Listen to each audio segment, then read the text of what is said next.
Agent Morris with the NSA. There is something real here. Do you believe that our government is in possession of UFOs? Absolutely, based on interviewing over 40 witnesses over 4 years. And where? I know the exact locations, and those locations were provided to the Inspector General and some of which to the intelligence committees. I actually had the people with the first-hand knowledge provide a protected disclosure to the Inspector General. Biologics came to some of these recoveries. Yeah. Those could represent exquisite new adversary technology. Non-human, and that was the assessment of people with direct knowledge on the program I talked to that are currently still in the program. The government is covering up some level of its knowledge and understanding about what some of those things are.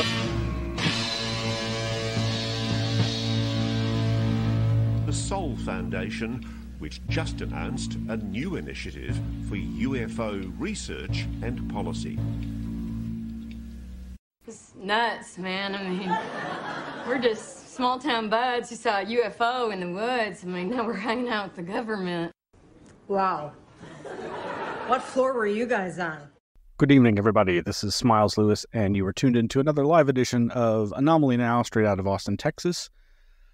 This is the weekly live news roundup show for the 501c3 nonprofit Scientific Anomaly Institute, aka the Anomaly Archives, as I said, located here in Austin, Texas. And it is Wednesday, and it is almost June. It is May 29th, 2024.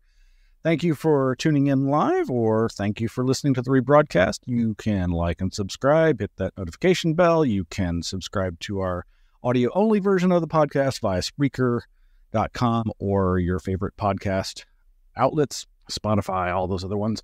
And, of course, the audio video is here on our YouTube channel. And tonight we are streaming to our Anomaly Archives Instagram channel. I thought I had done it before, but apparently it's a little more complicated than I thought. Well, I'm going to jump right in with all the news that's not fit for print. You can, of course, go to our website, anomalyarchives.org, and find links to our Flipboard, where we have all kinds of news and links, thousands of articles over the past many years, where I put stuff so that I can read it later. As I'm sure you all often have that feeling of, it is hard to keep up with all the news. There is just, it's the jumping Jesus phenomena, as Robert Anton Wilson called it. I think this idea of the doubling of human knowledge every quicker and quicker periods of time, shorter and shorter, until we reach that singularity. Yes, it's coming. The singularity is coming for you, folks. Well, over at the stream, over at the Flipboard, of course, we've got ton of links. Oh, I almost forgot about this one. There is a conference coming up in Boca Raton, Florida, Gold Coast A.R.E. area team. That's the Association for Research and Enlightenment. That's the Edgar CAYCE organization. Our good friends, Dr. Greg Little is going to be presenting along with his wife, Dr. Lora Little, and their really good friends and research partner, Andrew Collins. They're going to talk about Edgar CAYCE's Origins of Civilization, Native American Mounds, Egypt, Turkey, and the Search for Atlantis. That is one of their favorite subject matters. And you can go over to, areevents.exactwebsites.com. And I'll try to put this in the link. There is the information about that conference. But yeah, so much going on. Oh, did I not click over? Yeah, there it is. And yeah, I'll, that is over here in the Flipboard. Well, besides upcoming events, man, lots of UFO news. Going to just go through this real quick. Thanks to Greg Bishop over at the Radio Misterioso Facebook group, japantimes.co.jp, Japan lawmakers to create group for government probes into UFOs.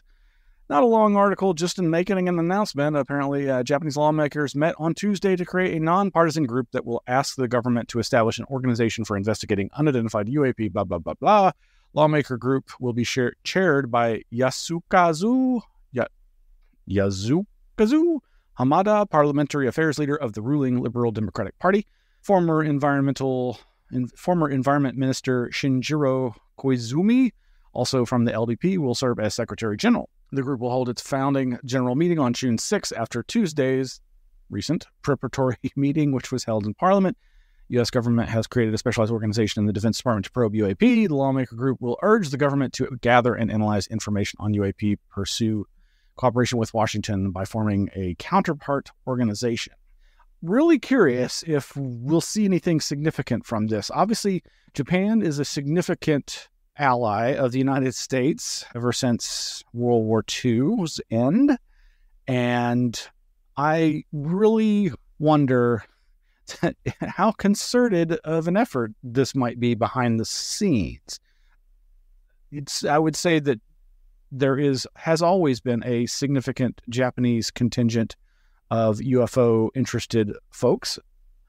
But we'll keep an eye on this and see where it all leads. Somebody else getting some archival, much deserved love is David Marler and his UFO Historical Research Records Center, New Fork in UFORC. I'm getting the acronym wrong, but great organization. They are North America's best archive of UFO material, particularly the hardcore foundational UFO cases. And they are doing such great work. And over at KRQE.com in New Mexico, that is one of the Albuquerque networks there, has covered them a couple of times now. In this most recent May 22nd article, New Mexico's UFO incidents you've never heard of. Of course, there's like 5 little nice vignettes, interviews, not really interviews. There are 5 little vignettes featuring David Marler, opening as the top one there. It's about a minute and a half, and each other one is about 4 or 5 minutes, I think.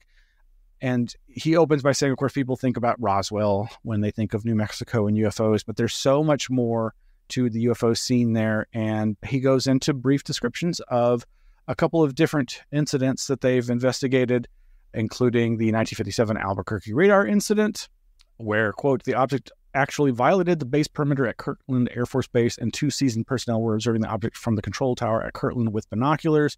And then he goes on to another 1959 super speed incident. And this other one, this is the one I really was very interested in hearing about, and I was not disappointed by the video. You should check that out. 1964 Hobbs burn case. Of course, Hobbs, if you're a Fortean, you know that is an interesting and important paranormal name. It is Hobbs, Hobbs End, Hobble. These are connected to signs of the devil, and these are names that are often given to places that have significant paranormal activity, that have developed, just like places with devil in the name. One of the quotes here, the boy's grandmother was standing just feet from him when the incident occurred.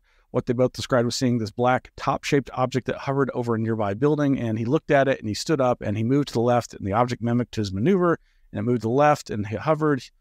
Ultimately, the object came over him, over the kid, and a jet of fire came down on him and physically burned him. This is one of those cases where the witness was, in fact, horribly injured. And if I'm understanding the case, David Marler and his organization's researchers were able to find this child witness from back in, 64, and have re-interviewed him. So he touches on that in the video.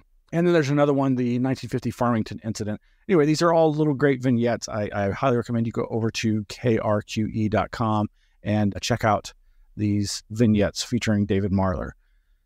Speaking of other UFO archives, Grant Cameron, the interesting Canadian UFO researcher who's been at this for many, many, many years, he was made most famous, just like David Marler was made famous through his research into triangular UFOs. He's gone so far beyond that now, but that was one of the things that he first researched hardcore and became associated with. Grant Cameron is most famous for his efforts in identifying information related to the United States presidents and what they may or may not have known and their involvement in the UFO historical timeline. Well, he has been digitizing madly all kinds of files from his library of materials, and he just recently, in the last day or so, posted them with this OneDrive link. And I think within 24 hours or less, the system got shut down. I don't know if it was one of those bandwidth issues or whatever, but we got, I think, the majority. Well, that's not true. We got a huge chunk of his materials copied over before the link stopped working. So this link is to MUFOG, which I'm not familiar with, mufog.co.uk. Not familiar with what MUFOG stands for, but MUFOG, UFO fog. I kind of like that. I think that's funny. Anyway, I don't know if there's much point in publishing the link to this because it appears to still be down. Maybe it'll come back up. Maybe we can get the rest of those files. In other UFO-related news, this article over at CaliforniaDesertArt.com, Edgewalker. Oh, there we go. Columba Krebs search for cosmic community. This is one of those wonderful situations where another UFO contactee has been identified. That in and of itself would be interesting, but even more interesting is that it was a woman contactee, and she was an outside artist, nay, a comic book artist. And this is news to me, and I know news to several others. Just a little bit from this extensive article. On the final night of the Joshua Tree Spacecraft Convention in 1958, Hollywood stuntmen tumbled 7 stories off the face of giant rock. Columba Krebs waited in the wings while organizer George Van Tassel's daughters performed songs taught to them by the Space Brothers. Then came announcements on the loudspeaker. The steel column had been set for the dome-shaped structure called the Integratron. Okay, this is just a weird aside, has nothing to do with this article other than my memory was just chopped by the mention of the Integratron. I don't know if this is real or not, but somebody recently posted I think a business card associated with the new management of the Integratron out there in Landers, California. And the person managing it is Michael Aquino. I don't know if it's the Michael Aquino. Okay. Aside ended. You can think on that. I'll try to dig into that later. But finally, as the crowd was growing sleepy, a tall, imposing-looking woman took the stage to show her paintings. The crowd was hushed as they took in Columba's visions of spirals, planets, and humans ascending. In Columba's vision of transcendence, the spacemen come to Earth and take poor people along with them on the ride home. Informed by Christian socialist ideals, the presenter was a comic book artist, a rarity for women when she started in the 1930s, a science fiction writer, book illustrator, and painter, one of the few women in the elite class of 1950s UFO contactees. Her giant rock performance seemed like a made-for-Hollywood artist's debut. She settled near Joshua Tree and started writing. The years following would be the most productive of her life. Her book, The Moon is Inhabited, recently reprinted, was inspired by visions in the desert, including a scene with spacemen consulting President Eisenhower near Palm Springs. There's more great art there you can check out. There's the cover of the book, and it goes into some detail about how the researchers discovered her and have been unearthing more of her material. But look at this art. I just love this. This is just great stuff. I hope they're able to find more of her work, and we can hear more about this intriguing contactee artist from the time. And again, this is over at CaliforniaDesertArt.com. Edgewalker Columba Krebs search for cosmic community. And there are just some more samples of her art, including her comic book art and some photographs of her, I assume, and family. Great stuff. Oh, is that really her? Wait, nope. Who is this? I think this is Culverwell struggles to tell people what they want to know about her mother, but she's missing a store of firsthand knowledge. Okay, well, I'm going to dive further into this myself. And, this is the picture of Columba Krebs and friends at Buck Nelson's Flying Saucer Convention 1966, which reminds me, I did also I don't know if I've mentioned this on the show, but recently in connection with the eclipse was the revival, I think, the first time ever revival of the Buck Nelson UFO Festival. Don't have any real details about it, but for those who are really into the contactees, you may remember Buck Nelson as this very hickish looking fellow with the spiky hair in this picture over here, and just looked like a regular rural fellow. There's the spiky hair right there. and this other picture of him, and all these pictures, he's wearing his overalls, and this famous picture for one of the publications of his book, My Trip to Mars, the Moon, and Venus, where he was having his spacecraft convention at, I guess it was the first Buck Nelson Festival, where I love the S in space. Spacecraft is backwards, and there's an arrow, and it's one of those weird classic pieces of UFO history. And if you just do a search for Buck Nelson UFO Festival 2024, there's a lot of different articles that covered this. Mountain View's Buck Nelson Festival plans finalized. 2024 Buck Nelson Festival to coincide with solar eclipse. Buck Nelson Festival / Metal to the Pedal 2025. Oh boy, I think they've already planned something new for next year. Goodness. All right. Moving right along to equally lurid UFO-related news. This article from over at foxnews.com, Las Vegas alien video shows at least 2, quote-unquote, beings using cloaking device. I'm opening it up to peer review, says the evidence guy. So that infamous Las Vegas case that seemed to, like several classic 1950s cases, seems to be triggered by green fireball in the sky that was seen across multiple states and convinced people at their house that they were under attack or being visited by strange tall creatures. And this is the one where the police arrived and their body cam footage is available. And this investigator, Scott Roeder, who, quote, has testified as an expert in some of the most highly publicized criminal cases in the world, broke down a video of a reported alien sighting in Las Vegas frame by frame. You can look at the video and decide for yourself. To me, what I see is bad cameras with weird video distortion that, kind of looks like an obscured Predator, the movie style cloaking device, but more just looks like weird junk in the camera field of view. Not familiar with this Scott Roeder. He is apparently crime scene reconstruction expert, according to evidence-room.net, where I found information about him. You can look him up. He's staking his credibility on this case. I don't know if this is such a good idea for his career, but bless his heart for going out on a limb when it comes to UFO-related stuff and, in a sense, defending the honor and story of the witnesses, the family that called 911 because they were so freaked out, allegedly, by what was going on.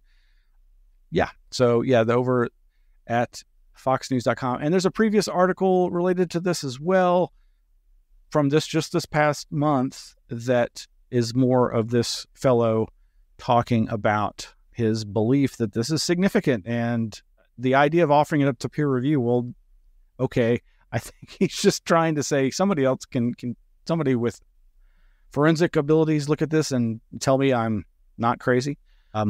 Well, again, we'll see if we start hearing more about Scott Roeder in the future. Someone, of course, we've heard a lot about over the last several years, or since about 2016 or so, is friend, acquaintance, Dr. Diana Walsh-Pasulka, who, of course, has published 2 UFO books now. And this article over at Salon.com, Apocalypse Now and Always on UFOs, AI, and Encounters with Non-Human Intelligence. Author and religious scholar D.W. Pasulka explores the blurred lines between technology and spirituality. This is by Troy Farah.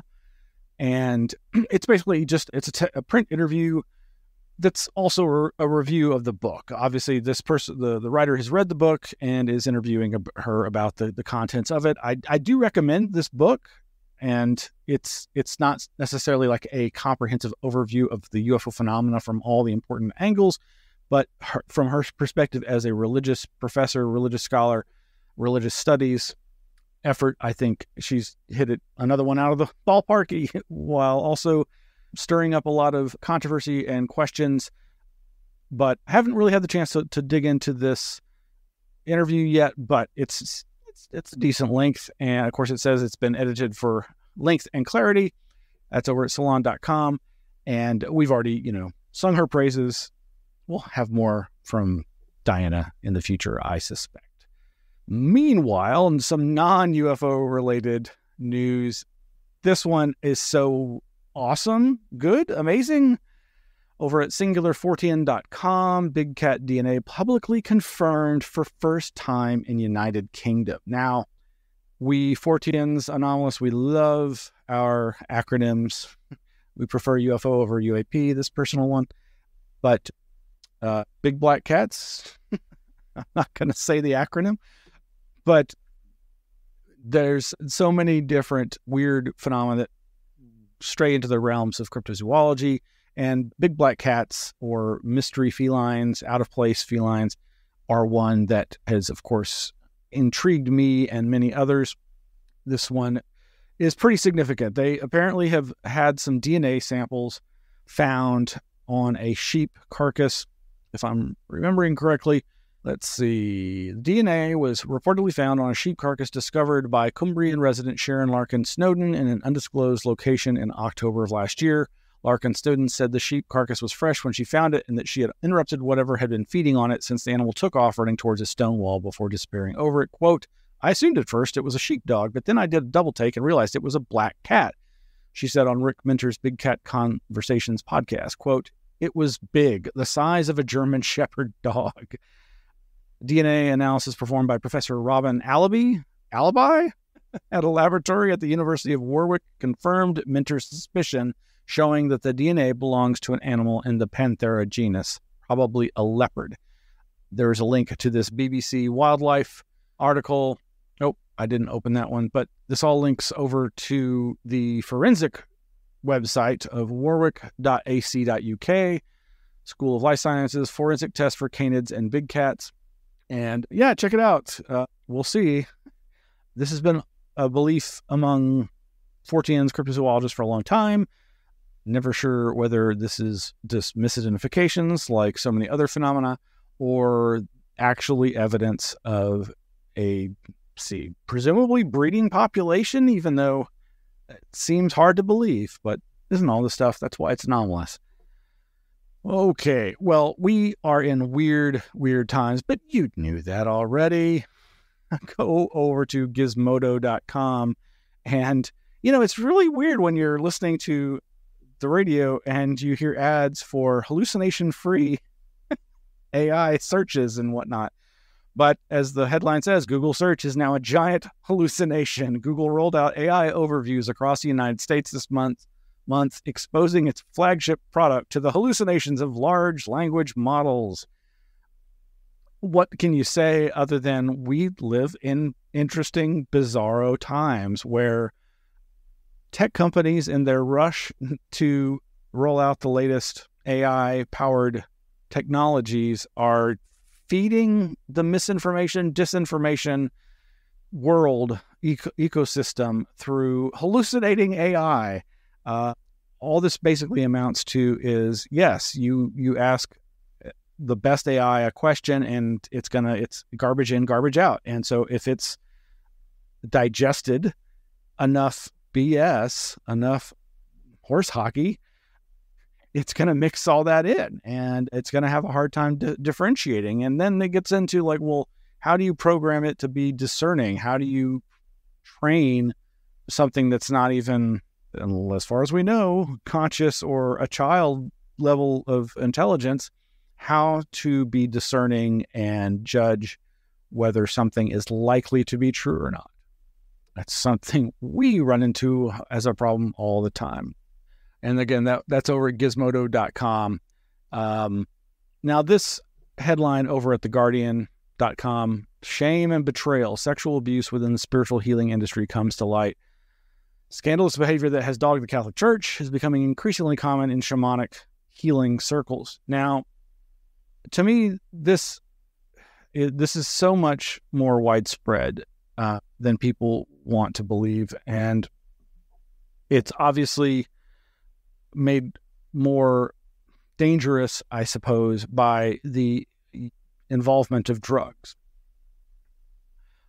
All I really want to say about this is, there is a massive sea change in the psychedelics, entheogen, psychopharmacology community The psychedelic drugs that many of us grew up on, experimenting with, have become mainstream. And while I think that is ultimately a good thing, there are some really weird, dark things happening at high levels. And by that, I mean there are all kinds of allegations circulating about some of the top psychedelic corporations, nonprofits. They'll say, I am not going to name names here. This is not my area forte, but I have heard enough to know that just like in any community, there are criminals and there are psychopaths,